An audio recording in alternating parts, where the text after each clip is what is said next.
Hey guys, welcome back to Invest Mindset. दोस्तों, सबसे पहले आप लोगों को मैं एक इंटरेस्टिंग चीज बताता हूँ।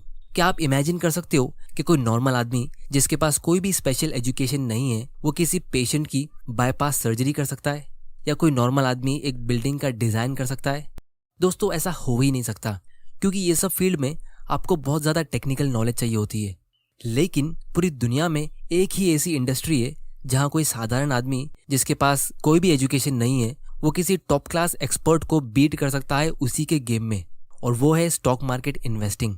क्योंकि यहाँ पे आपकी बहुत ज़्यादा टेक्निकल नॉलेज कुछ भी एक्स्ट्रा वैल्यू ऐड नहीं करेगी अगर आप अपने बिहेवियर को कंट्रोल नहीं कर सकते तो। और इसके हमारे पास बहुत सारे रियल लाइफ एग्जाम्पल्स है, जैसे एन शाइबर की डिटेल्स हमने लास्ट वीडियो में ही कवर की थी कि कैसे एक बेसिक लेवल के जॉब करने वाली सिंपल लेडी ने, जिसके पास स्टॉक मार्केट की कोई भी स्पेशल नॉलेज और ट्रेनिंग नहीं थी, फिर भी उन्होंने 22 मिलियन की वेल्थ क्रिएट करी स्टॉक्स में इन्वेस्ट करके। फिर राधा किशन दमानी ने, जो सिर्फ 12th पास थे, उन्होंने काफी ज्यादा वेल्थ बिल्ड करी स्टॉक मार्केट में इन्वेस्ट करके। और दूसरी तरफ हमारे पास ऐसे बहुत सारे एग्जाम्पल्स है जिनके पास अच्छी एजुकेशन होने के बाद भी वो इन्वेस्टिंग में कुछ खास नहीं कर पाए। इनफैक्ट रिचर्ड फुस्कॉन का एक फेमस एग्जाम्पल है, जो एक बहुत ही रिच फैमिली में बॉर्न हुआ था। फिर उसने दुनिया की सबसे बेस्ट हार्वर्ड यूनिवर्सिटी से बैचलर्स की डिग्री ली। फिर उसने अपना MBA हार्वर्ड बिजनेस स्कूल से किया। फिर उसने इन्वेस्टमेंट बैंकिंग की इंडस्ट्री में जॉब किया और तरक्की करके वो दुनिया की सबसे best investment banking firm Merrill Lynch का वाइस प्रेसिडेंट बना। और अपनी 40s में ही उसने अर्ली रिटायरमेंट लिया, क्योंकि उसने 1990s के बुल मार्केट में स्टॉक मार्केट से बहुत ज्यादा पैसा कमा लिया था। लेकिन 2008 के मार्केट क्रैश में रिचर्ड ने बैंकरप्सी डिक्लेयर कर दी कि मार्केट में उसके सारे पैसे डूब गए और उसके पास दूसरा कोई भी इनकम सोर्स नहीं है। तो इसीलिए आज हम इन्वेस्टिंग के कुछ ऐसे लेसन सीखने वाले जिसे आप अपनी नॉर्मल लाइफ में रह के यूज कर सकते हो। फिर भले ही आपकी एजुकेशन कितनी भी हो या आप कोई नॉन फाइनेंस बैकग्राउंड से हो, ये मैटर नहीं करता है। आप अपनी एग्जिस्टिंग नॉलेज को यूज करके स्टॉक मार्केट से अच्छे प्रॉफिट्स कमा सकते हो और अपने लिए वेल्थ क्रिएट कर सकते हो। तो दोस्तों, इस वीडियो के ज्यादातर लेसन्स हम इस बुक बीटिंग द स्ट्रीट से सीखने वाले हैं, जो पीटर लिंच ने लिखी है। अब पीटर लिंच ने और 2 बुक्स लिखी है, जैसे लर्न टू अर्न और one up on wall street. तो उनकी भी कुछ इंपॉर्टेंट लेसन्स मैंने इस वीडियो में इंक्लूड किए हैं, जिसे मैं अपनी लैंग्वेज में आप लोगों को समझाऊंगा। लेकिन मेरे हिसाब से अगर आप अपनी इन्वेस्टिंग के गेम को इम्प्रूव करना चाहते हो तो आपको ये तीनों बुक्स पढ़ लेनी चाहिए, क्योंकि ये तीनों बुक्स स्पेशली हम नॉर्मल इन्वेस्टर्स के लिए लिखी गई है। तो अगर आप एकदम बिगिनर इन्वेस्टर हो तो आप ये बुक लर्न टू अर्न से शुरू कर सकते हो। फिर आप इसके बाद one up on wall street पढ़ सकते हो, और फिर लास्ट में ये वाली बीटिंग द स्ट्रीट पढ़ सकते हो। और मेरा दिन का मैक्सिमम टाइम भी बुक्स रीड करने में और राइटिंग में ही जाता है। और बाकी टाइम में जब मैं काम कर रहा होता हूँ या ट्रैवल कर रहा होता हूँ तो मैं ऑडियो बुक्स प्रीफर करता हूँ। तो अगर आप भी ऑडियो बुक्स सुनना चाहते हो तो आप स्टोरीटेल ऐप से सुन सकते हो। यहाँ पे आपको 2 लाख से भी ज्यादा ऑडियो बुक्स देखने को मिलती है, वो भी 12 अलग लैंग्वेजेस में। क्योंकि दोस्तों, मैं बहुत सारे ऐसे लोगों को जानता हूँ जिन्हें बुक्स रीड करना पसंद नहीं है, क्योंकि ये थोड़ा बोरिंग हो जाता है। तो उनके लिए ऑडियो बुक्स अच्छा ऑप्शन रहेगा। और अगर आप बुक्स रीड करना पसंद करते भी हो लेकिन टाइम नहीं मिलता, तो भी ऑडियो बुक्स एक लाइफ सेवर है। क्योंकि हो सकता है आप घर में कोई काम कर रहे हो या जिम में एक्सरसाइज कर रहे हो, तो उसके साथ भी आप ऑडियो बुक्स के जरिए अपने टाइम यूज कर सकते हो। और दोस्तों, इस ऐप की सबसे बढ़िया चीज इसकी नरेशन क्वालिटी है, जिससे ये बुक और स्टोरी को और भी लाइवली और मजेदार बना देता है। फिलहाल मैं the subtle art of not giving a F सुन रहा हूँ, जो माइंडसेट के लिए काफी अच्छी बुक है, और इसमें इन्वेस्टिंग के लिए भी कुछ इंटरेस्टिंग लेसन्स है। और दोस्तों, पीटर लिंच की तीनों बुक इस ऐप में अवेलेबल है, जैसा कि आप देख सकते हो। और इसे आप जितनी बार चाहो उतनी बार सुन सकते हो। और अगर आप नेटवर्क के बाहर हो तो भी आप बुक्स को ऑफलाइन डाउनलोड करके भी सुन सकते हो। और जहां आप इसे स्टॉप करते हो, नेक्स्ट टाइम ये वहीं से कंटिन्यू कर सकता है। और आप इसकी स्पीड को भी कंट्रोल कर सकते हो अपने प्रेफरेंस के हिसाब से। और दोस्तों, फिलहाल इनका एक स्पेशल ऑफर चल रहा है, जहाँ पे आप 375 रुपीज़ में 90 डेज के लिए अनलिमिटेड ऑडियो बुक सुन सकते हो, वरना यूजुअली ये 299 रुपीज़ मंथली होता है। तो अगर आपने स्टोरीटेल ऐप अभी तक ट्राई नहीं किया है तो आप इसे ट्राई कर सकते हो। इसका लिंक आपको नीचे डिस्क्रिप्शन में मिल जाएगा।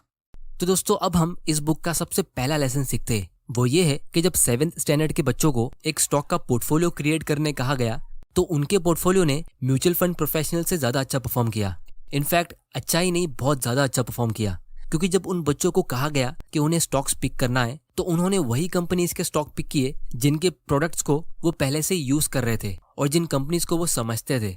तो उनके स्टॉक के पोर्टफोलियो में जो कंपनीज थी वो ये थी: Walmart, Disney, Nike, Pepsi, IBM, gap, Coca Cola etcetera. तो इन बच्चों के पोर्टफोलियो ने 1990 और 1991 में, यानी 2 साल के पीरियड में 70% का प्रॉफिट अर्न किया, जबकि एवरेज म्यूचुअल फंड ने वही पीरियड में सिर्फ 26% का रिटर्न अर्न किया। और अगर आप इस पोर्टफोलियो में अभी तक इन्वेस्टेड होते तो आपने यूएस के सारे म्यूचुअल फंड्स को बीट कर लिया होता। फिर दोस्तों, जब पीटर लिंच को उन स्कूल के बच्चों के परफॉर्मेंस के बारे में पता चला कि उनके पोर्टफोलियो ने एवरेज म्यूचुअल फंड से 3 गुना ज्यादा अच्छा परफॉर्म किया, तो पीटर लिंच को समझना था कि ये हुआ कैसे, ये लक था या लॉजिक। तो इसीलिए पीटर लिंच ने उन सारे बच्चों को अपनी ऑफिस फिडेलिटी म्यूचुअल फंड के बोर्ड रूम में मीटिंग के लिए बुलाया, उनसे बात करने के लिए। फिर पीटर लिंच ने उन बच्चों की टीचर से बात की कि उन बच्चों को स्टॉक सिलेक्ट करने से पहले क्या इंस्ट्रक्शंस दिए गए थे। तब हमें पता चलता है कि वो टीचर ने बच्चों को ये कहा था कि जो भी स्टॉक्स को वो सिलेक्ट करेंगे उनको उन कंपनी के बारे में पूरी क्लास के सामने बताना होगा कि वो कंपनीज करती क्या है। तो इसीलिए उन बच्चों ने ऐसी कंपनीज चुनी थी जिनके प्रोडक्ट्स को और सर्विस को वो पहले से यूज कर रहे थे। फिर वो टीचर ने ये भी कहा था कि जितनी भी कंपनीज को वो बच्चे सिलेक्ट करेंगे उनको उन सब कंपनीज की न्यूज को रीड करना पड़ेगा और पूरी क्लास को बताना पड़ेगा कि फिलहाल उस कंपनी में क्या इवेंट हो रहा है। जिसकी वजह से उन बच्चों ने बहुत सारी कंपनीज नहीं पिक करी, उन बच्चों ने सिर्फ 8 से 10 कंपनीज चुनी। क्योंकि दोस्तों, एक तो किसी म्यूचुअल फंड मैनेजर को 40 से 50 कंपनी में इन्वेस्ट करना ही पड़ता है, क्योंकि उनके पास बहुत बड़ा अमाउंट होता है मैनेज करने के लिए। तो वो 8 से 10 कंपनीज का पोर्टफोलियो बना ही नहीं सकते, जिसकी वजह से ज्यादातर म्यूचुअल फंड्स किसी भी इंडेक्स से और बाकी दूसरे फंड्स के मुकाबले बहुत ज्यादा अच्छा परफॉर्म कर ही नहीं सकते। और अगर किसी फंड मैनेजर ने बहुत अच्छा पोर्टफोलियो बना भी दिया तो वो ज्यादा से ज्यादा 2-4% का एक्स्ट्रा रिटर्न कमा सकते हैं। तो इसीलिए हम नॉर्मल इन्वेस्टर्स के पास एक स्पेशल एडवांटेज यही है कि हम 8-10 क्वालिटी कंपनीज का एक अच्छा पोर्टफोलियो बना सकते हैं, जहां हम आसानी से अच्छे म्यूचुअल फंड को भी बीट कर सकते हैं। और इंटरेस्टिंग बात यह है कि उन बच्चों ने कोई भी कंपनी को सिलेक्ट करने से पहले एक पेपर में लिख दिया था कि वो कोई कंपनी को क्यों सिलेक्ट कर रहे हैं। और यही चीज वॉरेन बफे भी हमें रेकमेंड करते हैं, ताकि जब आपकी कंपनी का स्टॉक नीचे जाता है या मार्केट क्रैश होता है तो आपको पता होगा कि आपने वो कंपनी में क्यों इन्वेस्ट किया था, जिससे आप अपनी इन्वेस्टमेंट स्ट्रेटेजी को पीसफुली फॉलो कर सकते हो। लेकिन दोस्तों, आप लोग मुझे बताओ कितने लोग होंगे जो स्टॉक खरीदने से पहले ये 3 सिंपल रूल फॉलो करते होंगे। क्योंकि जो हम रियलिटी में देखते हैं वो ये है कि मैक्सिमम लोग लाखों रुपए इन्वेस्ट कर लेते हैं, लेकिन उनको पता भी नहीं होता है कि वो कोई कंपनी का स्टॉक खरीद क्यों रहे हैं।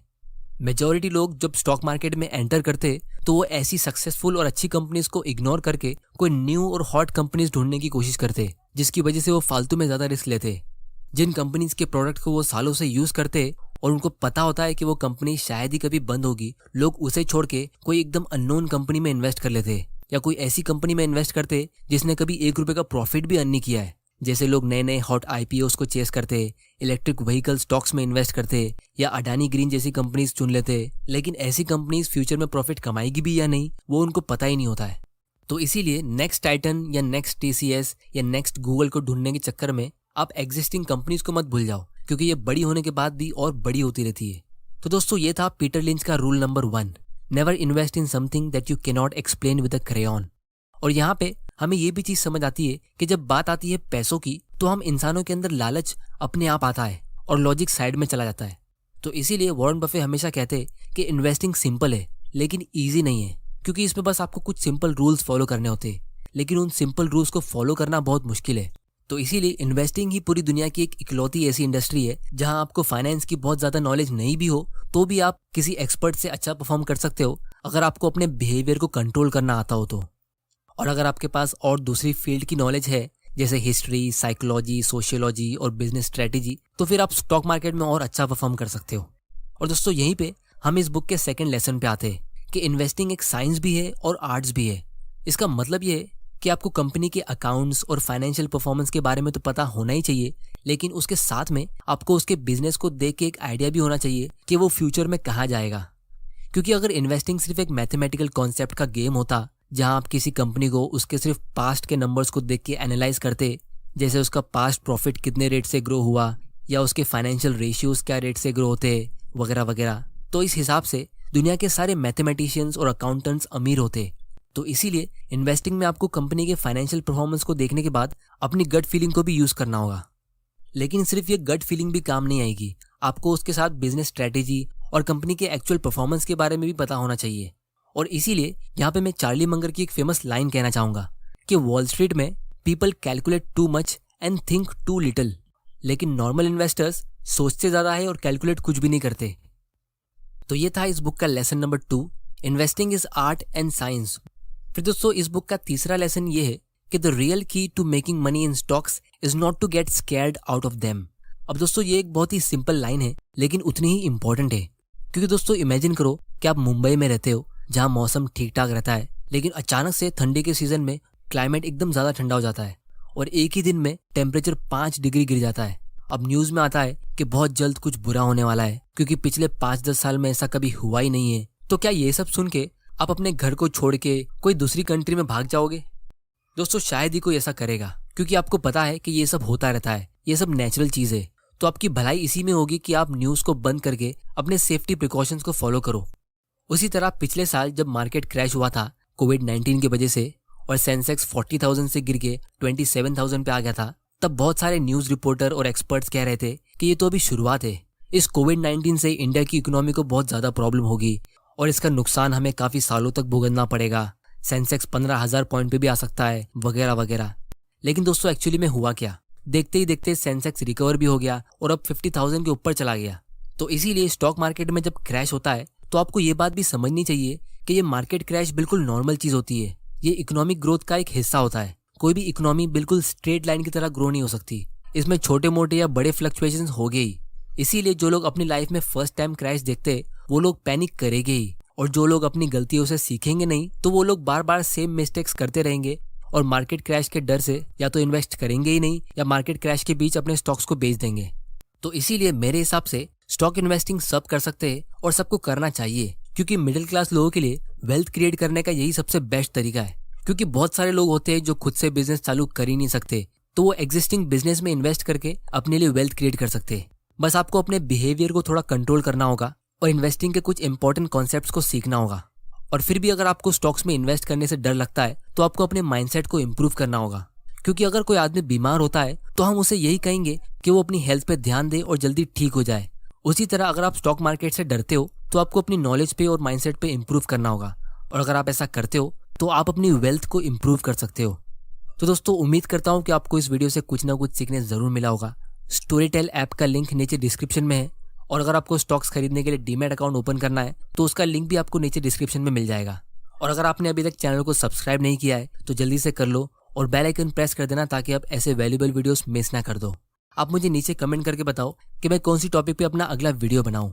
वीडियो पसंद आया तो इसे लाइक करो, नहीं पसंद आया तो डिसलाइक करो। आपका वैल्यूएबल टाइम देने के लिए thank you and good bye.